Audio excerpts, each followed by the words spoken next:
Hello বন্ধুরা, welcome to star বয়েস news channel.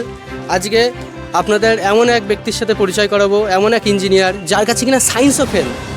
সে একটা স্কুটি তৈরি করেছে যেটা নাকি তেলেও চলে না, ডিজেলেও চলে না, ব্যাটারিতেও চলে না। তাহলে চলে না কিসে আমিও জানি না। চলুন তাহলে দেখে নেওয়া যাক, আমার সাথে চলুন। আচ্ছা দাদা, আপনি কি সেই পল্টু? হ্যাঁ, আপনি কি সেই ইঞ্জিনিয়ার যে স্কুটি তৈরি করেছেন যেটা হ্যাঁ, নাকি আমি।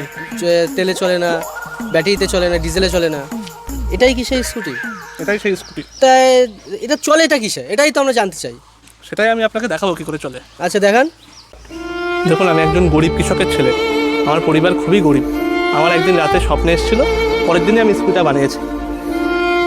হ্যাঁ হ্যাঁ, কোনো গরিব চাষির ছেলে যখন এরকম কোনো ভালো কাজ করে আমাদের খুব ভালো লাগে, খুব খুশি হয়ে যায়। কিন্তু এটা চলে কি করে সেটা একটু দেখি। তুই অস্থির হয়ে পড়েছো কি করে চলে দেখার জন্য? এসো তাহলে আপনাকে দেখাই।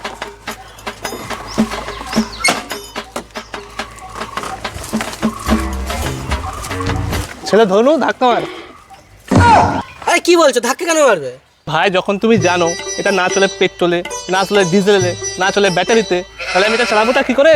ধাক্কা দিয়ে ছাড়া কি জাদু দিয়ে চালাবো? কি তো বলো, কি এসব খবর দিয়ে দেখেছেন? আগে যেন আসতামই না। অশিক্ষিত তো আপনি এই সব কিছু জেনে শুনে এসছেন কি করতে? আরে এত লাস্টে ক্লিয়ার হলো, আমি তো জানতামই না।